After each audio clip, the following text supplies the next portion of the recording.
Hello everyone and welcome back to my channel. Happy New Year, since this is my first video for the new year.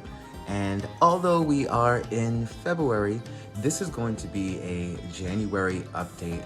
I spent a lot of time trying to figure out how I wanted to format my update videos so that when you all tune in, there is sort of a progression or an actual follow-up from the last video. So in this video, we are going to talk about the factors for my January update.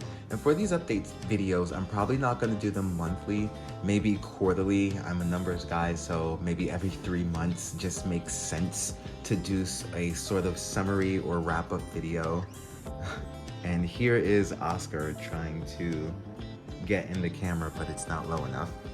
Anywho, for this update, we're going to be talking about the factors that I grow in. So we're going to talk about my light, the temperature, the watering schedule, and we're going to touch on humidity as well as spotlight a few of the orchids that are doing a bit more than the average for your winter season.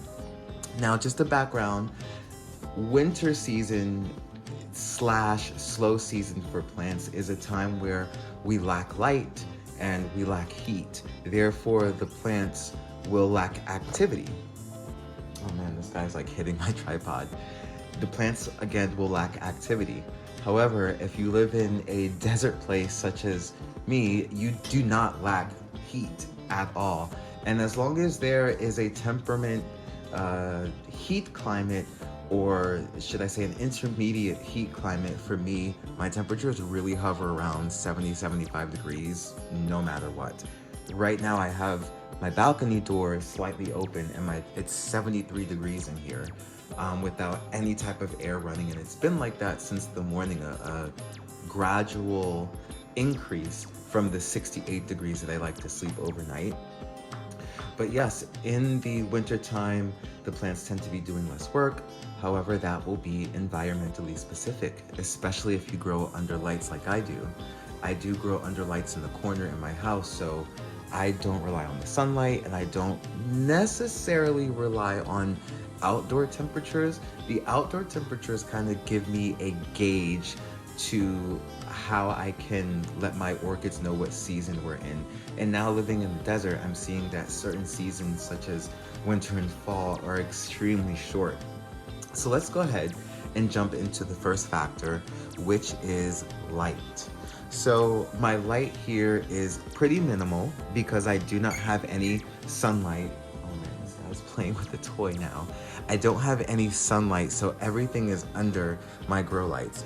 And right now for February and the month, the lights are slowly moving up from 13 hours to 13 and a half. Now, some people may be like, why do you have them above 12 hours in the winter time? It's because right now in Vegas, the winter is over and the temperatures are creeping up, and creeping might be an understatement because again, it is the middle of February and it is probably maybe in the 60s outside and it's 73 degrees inside my apartment. So I do keep the lights on a schedule to let the plants know that the seasons are changing or the seasons are here. And I did have my lights on 12 hours over the winter time specifically. So now that we're exiting, they are slowly moving up. And now that we're in February, they are on 13 hours. On the 21st, they do move up to 13 and a half hours. I do change the lights every 14 days, depending on if they need a change. So for example, on February 21st, the sunrise is about 6:20 a.m. So I then adjust my lights to come on just after the sunrise, and then they will stay on until about 7:50, which is 13 and a half hours.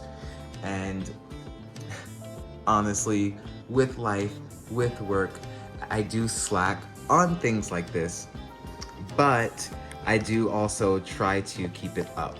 So again, with the light, I like to say that my light, sorry for moving my phone just said low battery and I had to take the prompt off. But with the light, again, it's very minimal, and I use Barina LED lights as well as botanical LEDs on the bottom here. I don't have any method to it. It's really the cord sizes that determined where the lights would go and be set up ultimately. Now, moving on to the next factor. The next factor is going to be temperature, which is very important if you live in a environment such as a desert or a very cold environment. Temperature and having very pronounced seasons is very important to your plants or your orchids, like I mainly grow here.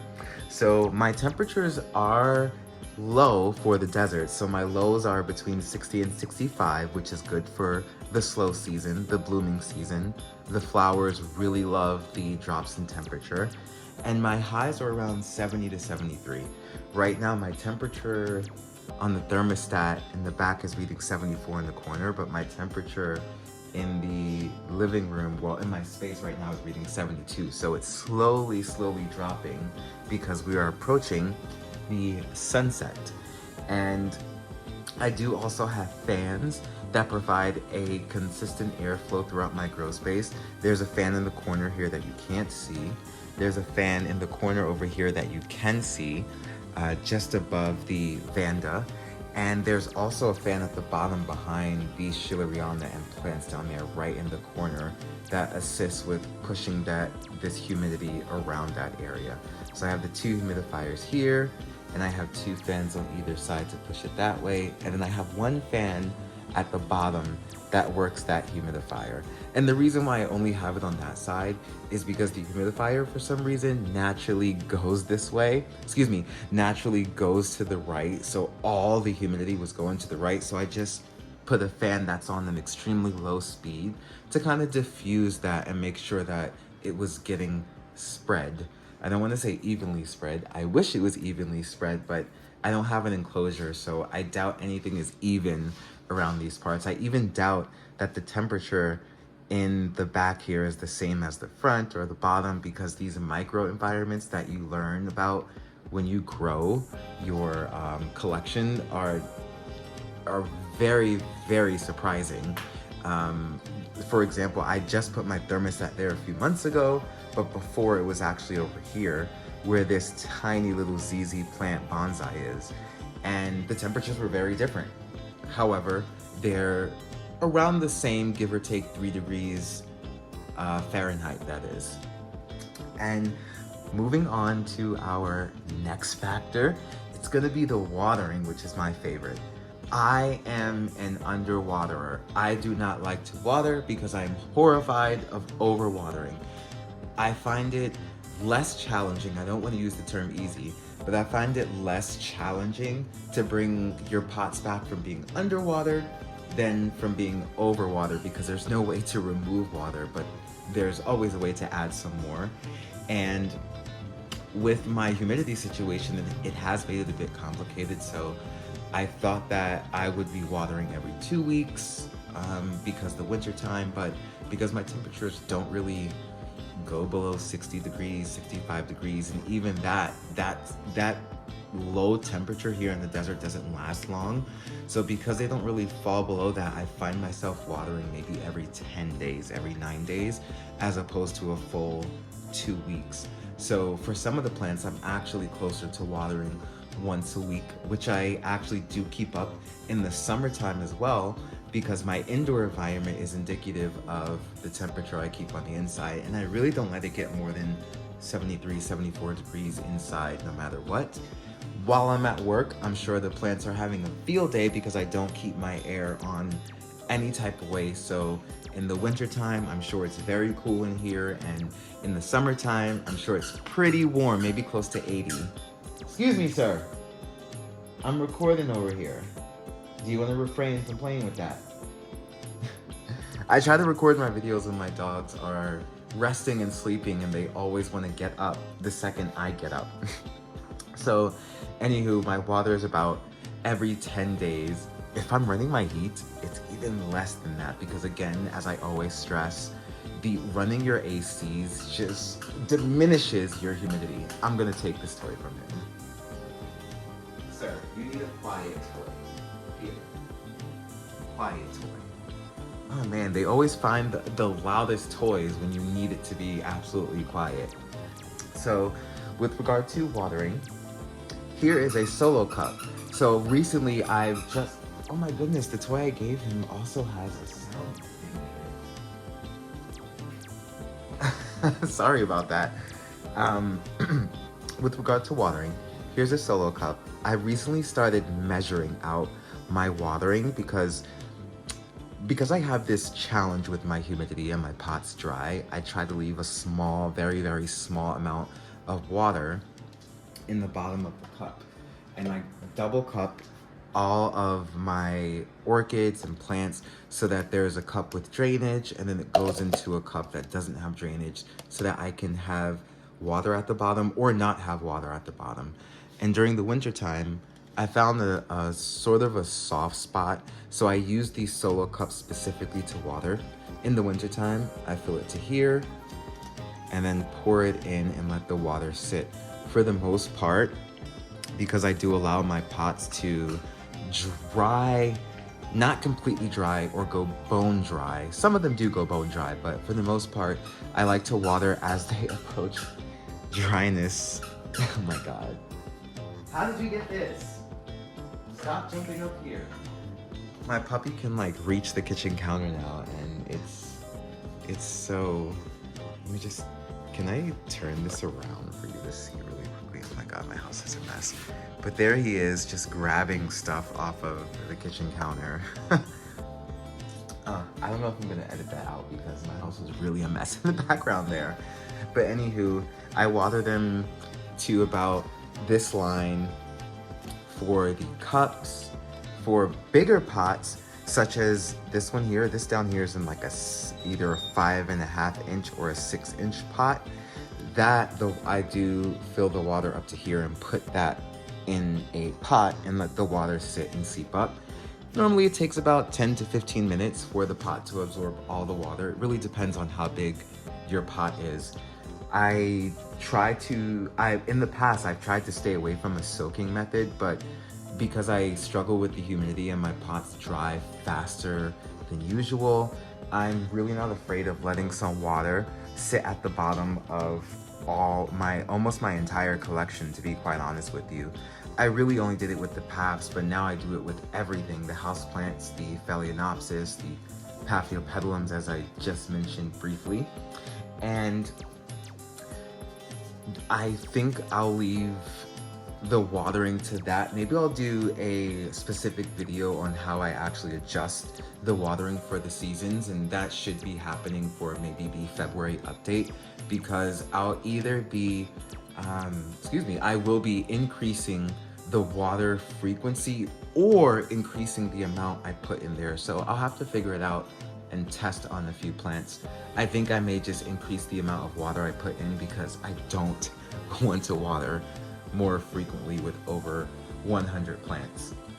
Now, moving along to humidity, I don't like to talk about humidity that much because, let's see, I didn't run the humidifiers for the sake of having minimal sound during this video because the fans already create an ambiance, and that's what you're hearing if you hear any type of hum. But my humidity is about 22%, and that's extremely low. There's even a sad face on the thermostat to let you know that this is a pretty low number. But my plants are fine. I do fill my humidifiers in the morning because I feel that the plants would love that. I like a morning shower, so I kind of feel like the plants would love a morning humidity blast. And I do fill them before I go to sleep at night. And that's because I get to half fill in the morning before I go to work. They don't completely run out overnight. I do run them on low since I have 3, 1, 2, and a big one down there. One day I hope to upgrade to some pour over humidifiers, because these ones that you have to take off and then turn upside down and unscrew and fill, woo, I opted for these small ones because they're so heavy. This one is so heavy when it's full. So the thing about humidity, before I go into a rant, that I wanted to touch on is that it creates microenvironments. So as you can probably assume, there's very high humidity around the humidifiers. So if the plant is near the humidifier, there's high humidity. However, because the corners of the shelves aren't directly in a lot of the lights, the back, those plants will tend to dry out slow as well. So although they're not necessarily affected by the humidifier, because they're not working as much as the other plants that are in more of the direct light, the pots are staying wet a lot longer. So I always recommend, if you're just starting out and you're using humidifiers, to really test around, because they're going to create these odd microenvironments. Before, when I didn't have humidifiers, they still dried out in the back. But I'm assuming that they're creating a type of environment towards the back of the shelves where the plants aren't using as much energy and actually taking advantage of the humidity in the air as opposed to the moisture in the pot. So because they're doing that, the pot isn't drying out as fast. And that's really just my hypothesis, something that I kind of noticed. Obviously the plants that are near the humidifiers are going to dry out slower because there's already moisture in the air. So the air that's trying to escape the pot has nowhere to go or is leaving slowly. However, for plants that are away from humidifiers and still drying slow, I believe the reason has to do with the light and the humidifier sort of creating or promoting this micro environment. So it's always very important that when you watch people's videos, such as mine, and you're hearing advice, that you take into consideration your environmental factors. Now, with regard to humidity, the last thing I do want to touch on is that I have a lot of plants that don't grow in this area and grow just fine. And I'll probably show you when I go through some of the highlights, because when we go through some of the plants I want to show next, I do want to talk about where they are and where they're situated in my grow space. So let's go ahead and just be impromptu and talk about some of the plants that we do see here. So let's pick up the tripod and move into, sorry if this is gonna be a bit wobbly, but here we are. This is my Path Lowii, and this hasn't bloomed since 2020, and I'm really excited that it's blooming. And if some of you notice, the flecks that are in some of these pots here, that's actually I think it's vermiculite. I'm not sure what it is, to be honest with you. But I did purchase some predatory mites because I found some spider mites or some spider mite damage on one of my plants. I should have probably showed it to you before I threw it out. But I freaked out because the damage was so intense that I felt it was an infestation and not just like a challenge. So the plant was tossed. Some other notes here, my avocado trees, I don't know why, but they just crisp up no matter how close I put them to the humidifier. In a previous video, I did mention that it could have been the fungicide that I use called Physan 20, but I'm really not too sure. Actually, let's switch this view to more close up because I think I have my fisheye on. Okay, and we're back. We were talking about this Orchidianum and some of the predatory mites that I put in the pots, which is this residue that you see on some of the leaves and those flecks that you see in the pot. So that was the Lowii, as well as my dry, crispy avocado trees. I have a Brassolalia back there and my variegated Sogo Vivian. Everything's growing pretty well. These upper shelves are what I like to call my blooming section. So I sort of just put anything that's blooming on these top shelves to be closer to these medium level lights that I have up here.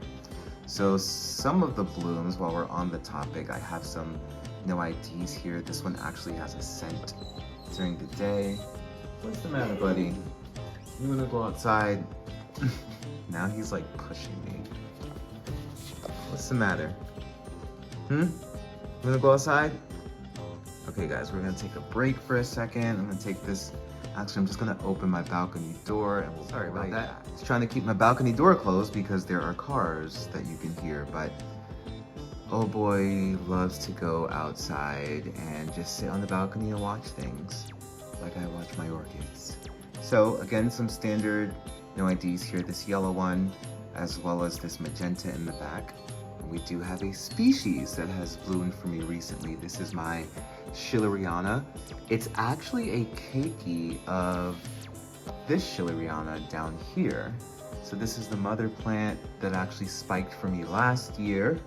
And this is the baby that it put out. So for some of you who are maybe just joining this video or new to orchids, the flower spikes, these things that the orchids put out, can actually put out baby orchids rather than flowers, which is pretty cool.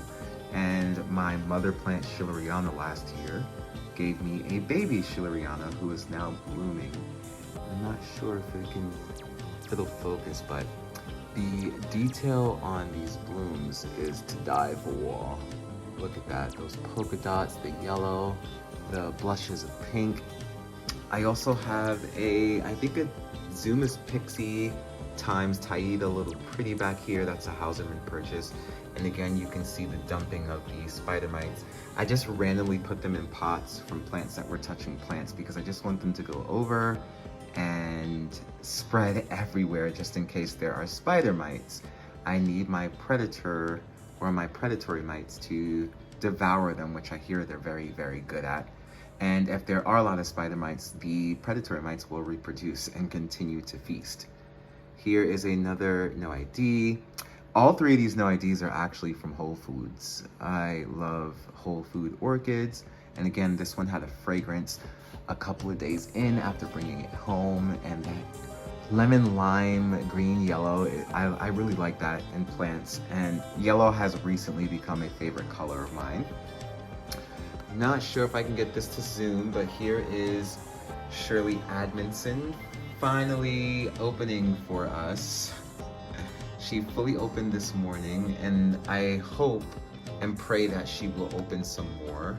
I know sometimes paths, especially if you don't have a lot of humidity, they will sort of half open, but just look at that detail. She's speckly, she's got green, she's got pink, she's got dots, she's got fur, little hairs, stripes. I really, really don't get tired of Paphiopedilums. And you can probably hear the excitement building in my voice because this is one of the blooms that blooms every year for me since I purchased her back in 2020, and I'm just so impressed by her. She just stands the tests of time. I have my Bronze Maiden phal up here, which is a silver leaf. Let's see if we can zoom in on this. Yeah, most of the leaf is silver, guys. It's very nice. I really love this plant. It bloomed for me last year. Most of my plants actually bloomed for me last year. But let's take a look at some of just the general growth we got going on. So we have a section of paths. There's my Therianum there. Oh, right there. I'm trying to zoom in. I love this bloom. One of my favorite paths as well. I do also have a Rothschildianum hybrid tucked way back there. That leaf is a Roth by, I think, Tyanum. I think it's called Chewy Rookie. One of my favorites and one of my first paths, actually. So everything basically is really growing. And again, I know it's winter time and things don't grow fast in the winter, but I do have growth because I have pretty good warmth, and I have, now that we're in February, at least 13 hours of light that my plants are experiencing, as well as a mix of light. So as you can see, these Jeff lights, I don't know what the colors are, but I do know that they promote spiking. I didn't purchase the spiking ones, but I do find that my plants that are under these lights spike more often than these, and they grow a bit faster. And I don't, to be honest, I really don't mind the speed differentials. Like, I really move my plants around, not worrying about what light they're under. But if I did want something to spike, like really, really wanted to see the bloom, I would put it under my Jeff light. And I'm sorry that I keep calling it Jeff light or Orchid Hobbyist light. Now they go by botanical LEDs. So here are some of my non-orchids. We have a huge bird of paradise here, which this entire growth grew in my care. So this leaf grew in my care, this leaf grew in my care, and hopefully we get some more. We have my Hoyas as well as my starfish Sansevieria, a Hoya Matilde back there with those round leaves. We have, I don't know what this is, but it must be a variation of a Carnosa. It was just a general department store, no ID. And then we have the Carnosa Hindu rope, or compacta, with these curly leaves, which I love. And most of this end piece has grown in my care. I think it just, when it arrived, it just had that large leaf hanging on the end, and it's thrown that up to me for me in a couple of months. Here's that Mother Schilleriana plant. You can't see it, but she's actually growing the leaf back there, and she's growing a new root as well, so I'm excited about that. I do have slow release fertilizers in my pots because I don't like to mix water. It's too time consuming for me. But yeah, just a general scope. Oh, oops, let's turn that light back on. So this is my Path Goldii, which is Rothschildianum by Armeniaicum, and it's a very, very huge path. And you can't see it, but let me just show you this. So when paths are blooming, they become very bulbous at the bottom. So I don't know if you can tell, but it's very round here at the bottom of this plant. Very, very round as opposed to slim. And when they get that way, it's because they are about to bloom. Sorry, we have this low battery message again. Probably gonna have to cut this video short soon, but we're almost at the end. But yeah, so this one actually feels a bit bulbous, and I don't want to turn it. I don't feel like moving the plants again. They're all in their spots. This one also feels bulbous at the bottom. So we'll see in our February updates if I have some more blooms to show you. And before I run out of battery, I just wanted to take a peek at the other orchids. So we'll actually take this off of the tripod and just walk over to my kitchen. Sorry about the sound. I really don't feel like doing these in multiple takes today, guys. Work has been so exhausting. So let's go ahead. Hey, Oscar. Did you enjoy going outside? So this is my corner. Please don't mind the mess, but this is one of my corners where I installed some grow lights. So I have light for my general coffee area, little cactus over here, but I do have the main strip here for my little section. And they have some standard phals back here, Philodendron Birkin, Orbifolia calathea that looks like it may need some water. I just watered these like 2 days ago. So as you can see, I do have some plants that are not in my grow space, and they're in their own grow space. And for the most part, they're doing pretty well. My partner's texting me and I haven't responded because I'm doing this video now. He's like, are you okay? So when he sees this video, he's gonna know I was recording. But yeah, so I have a big Oncidium that's putting on some growths, 1, 2, and there is a third one back there. I really don't like to move my plants outside of watering because I don't like to be moved. So yeah, Chinese evergreen, oh, this is Ruby, everyone. This is the first phal that started it all back in July of 2020 during COVID. So she was purchased, I think, from Whole Foods from my partner. Big white standard phal, and I can't wait to see those blooms next fall. She didn't bloom this year because a lot of my collection was on a setback from the move. So let's go ahead and walk over my air purifier. There's my corner, and this is again what I was saying about my northern facing windows. There's my balcony, and there's my one window over my stairway entrance to my apartment. So I do have a couple of plants up here that also get the balcony light, and I do have my marginata tree. I don't know what's going on with this one. It's just dropping leaves like every day, and I think it's pests. I don't know why, but it's in the area over there. But this one's perfectly fine, so I don't know. Little snake plant, those can just throw it anywhere in your house. I love snake plants.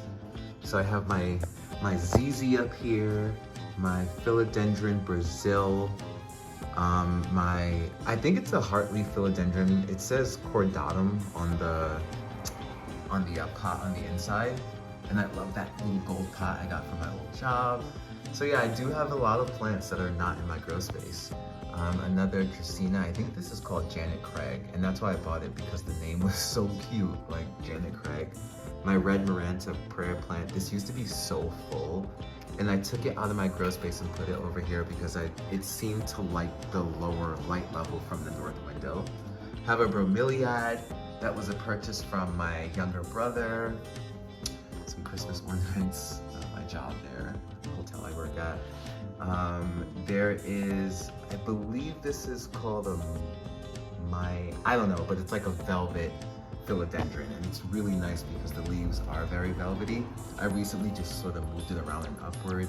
I have a Syndapsis, also known as a golden pothos, as a silver satin pothos. They're not pothos, but because they look like it, people kind of just run with the name. And of course, my marble pothos. And this pothos I bought that was just like this, and it actually put out a little runner on the other side, so it's starting to trail a bit on this side here, which I'm excited about, but I'm not too excited about because it's a north window. So I don't think I'm gonna get too much action, but I am happy that it decided to trail outside the pot. The philodendron Brazil is also looking very interesting as well. It's starting to pile a bit on this side, so I'm hoping in a few weeks or a few months we have some trailing action from this.